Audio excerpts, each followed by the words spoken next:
Hello everyone, I am Shelly Arora. I am going to continue my subject physics in class 9th, and I am going to continue the topic graphical representation of motion. कल हमने पढ़ा था बच्चे distance time graph, आज हम पढ़ने वाले हैं velocity time graph. Velocity time graph. Graph के सेंटेंस में हम जब बात करते हैं तो स्पीड और वेलोसिटी को हम सेम ही मानते हैं ग्राफ के सेंटेंस में, ठीक है, स्पीड और वेलोसिटी को. और मोस्टली जो है हम वेलोसिटी की बात करते हैं, स्पीड को हम स्पीड की नहीं वेलोसिटी की बात करते हैं, और दोनों सेम ही चीज को लेके चलते हैं, ठीक है. और अब हम बात कर रहे हैं इसके जो केसेस हैं. फर्स्ट पे जब यूनिफॉर्म वेलोसिटी से मूव कर रहा है, velocity time graph for an object moving with uniform velocity. Velocity time graph, या मैं शॉर्ट में लिख दूं इसे VT graph. VT graph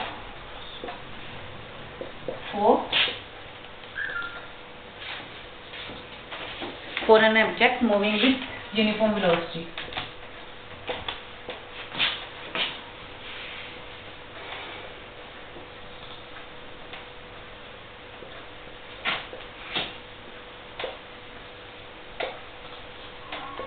uniform velocity से अगर ऑब्जेक्ट मूव कर रहा है, यूनिफॉर्म मतलब सेम, ठीक है. अब वेलोसिटी टाइम में बना रहे हैं तो यहाँ पे टाइम और ये वेलोसिटी.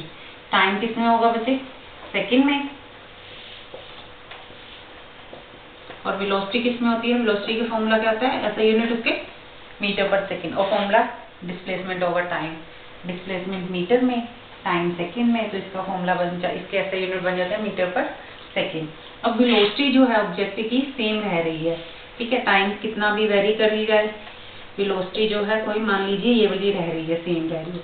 तो इसके अगर पॉइंट लगाए हम 1 सेकंड पे, ये वेलोसिटी 2 पे भी सेम, 3 पे भी सेम, 4 पे भी, 5 पे भी, 6, ये क्या है? सेम वेलोसिटी से अगर ऑब्जेक्ट मूव कर रहा है तो कैसा ग्राफ आ गया बच्चे? ये पैरेलल टू टाइम एक्सिस, ठीक है. ऐसी लाइन आई है, एक ऐसी लाइन आई है that is parallel to time axis.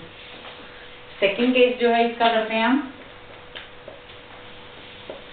Second case है इसका velocity time graph for uniformly accelerated motion when initially the object is at rest, ठीक है.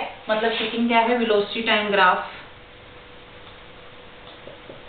When object is uniformly accelerated. ये यूनिफॉर्म वेलोसिटी से मूव कर रहा था, ये यूनिफॉर्म एक्सेलरेटेड है, मतलब हम उसकी स्पीड में इंक्रीज कर रहे हैं, एक्सेलरेशन दे रहे हैं ऑब्जेक्ट को, ठीक है. वो एक्सेलरेटेड मोशन में आ जाता है when object is uniformly accelerated.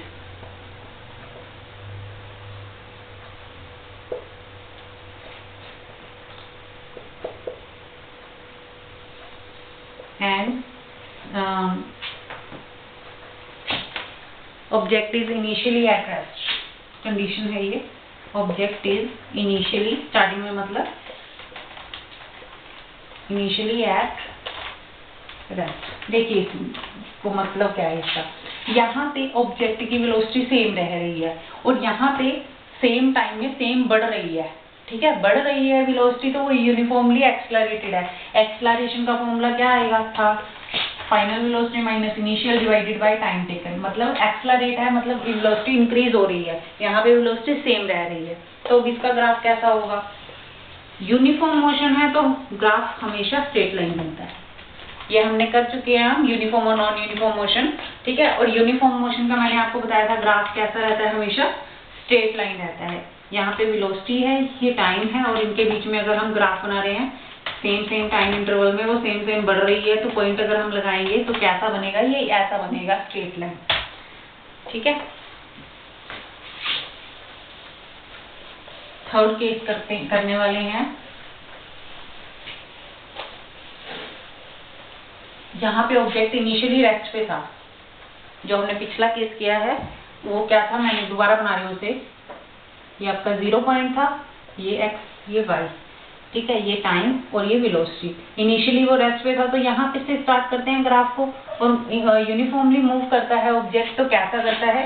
Time के विद रिस्पेक्ट टू वेलोसिटी में इंक्रीज जब आ रहा है तो पॉइंट हमारे पास ये लगते हैं, और इनको हम जब मिलाते हैं तो ये स्ट्रेट लाइन ग्राफ बन जाता है हमारा। ठीक है, यहाँ पे ये कंडीशन स्टार्टिंग पे इनिशियली ऑब्जेक्ट रेस्ट पे है। अब हम करेंगे तो यूनिफॉर्म वेलोसिटी वाला ही, यूनिफॉर्मली एक्सेलरेटेड का, बट ऑब्जेक्ट इनिशियली रेस्ट पे नहीं है। देखिए क्या है, सेकंड है वो पॉइंट है यूनिफॉर्म एक्सेलरेटेड का। मैं पॉइंट बोल रही हूँ आपको, velocity time graph for uniformly accelerated motion when object is initially not at rest. अगर इनिशियली रेस्ट पे नहीं है, मतलब रुका हुआ नहीं है ऑब्जेक्ट, तो क्या होगा, मतलब हमने बाइक, मान लीजिए बाइक या कोई स्कूटी हम स्टार्ट करके स्टार्टिंग में उसको खड़ी को रेस दे रहे हैं। ठीक है, तो वो क्या हो गया, उसकी वेलोसिटी उसमें कुछ एक्वायर हो गया ना वो। ठीक है, तो वो इनिशियली क्या है, उसकी वेलोसिटी कुछ ना कुछ उसने एक्वायर की हुई। मान लीजिए ये 0 है, ये 1, ये 2, ये 2 मीटर पर सेकेंड की वेलोसिटी उसने ऑलरेडी एक्वायर की हुई है। ठीक है, और उसके बाद वो यूनिफॉर्मली एक्सेलरेट कर रहा है। तो यहाँ से हम पॉइंट लगाना स्टार्ट कर देते हैं। ये यहाँ से स्टार्ट होगा, यहाँ से नहीं, यहाँ से स्टार्ट होगा, और ये ऐसा बनेगा। बना तो स्ट्रेट लाइन है, पर इनिशियली रेस्ट पे था तो 0 से स्टार्ट कर दिया, और यहाँ पे जहाँ जितनी वेलोसिटी उसने एक्वायर की थी वहां से स्टार्ट कर दिया इसे। क्लियर? इसका नेक्स्ट केस करते हैं हम नॉन यूनिफॉर्म एक्सेलरेटेड मोशन का।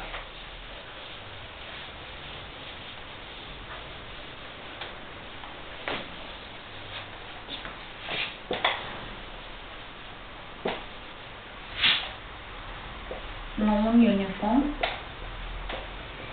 Accelerated motion. अब नॉन यूनिफॉर्म है बच्चे, तो नॉन यूनिफॉर्म का ग्राफ कैसा बनता है, इसके भी आगे 3 केसेस आ जाते हैं।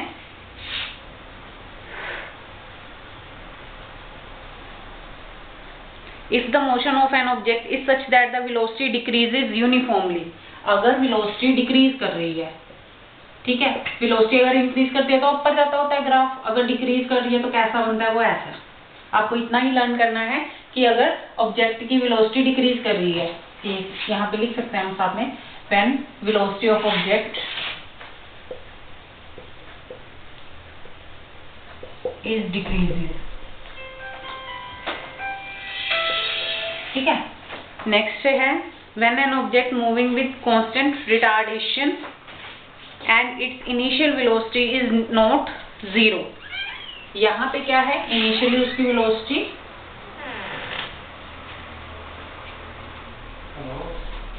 कर रहे हैं velocity time graph for an object moving non uniformly accelerated motion. Non uniformly accelerated motion में जो पहला केस कर रहे हैं हम, वो क्या है बच्चे,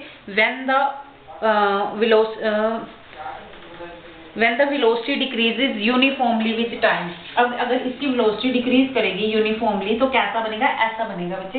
मैं इसको दोबारा शो कर रही हूँ आपको कि अगर मान लीजिए वेलोसिटी ये टाइम, इसके पॉइंट ये पहले ये थी, फिर यूनिफॉर्मली डिक्रीज कर रही है ना, यूनिफॉर्मली डिक्रीज कर रही है, तो इसके पॉइंट ऐसे लग जाते हैं। ठीक है, यूनिफॉर्मली डिक्रीज करती है।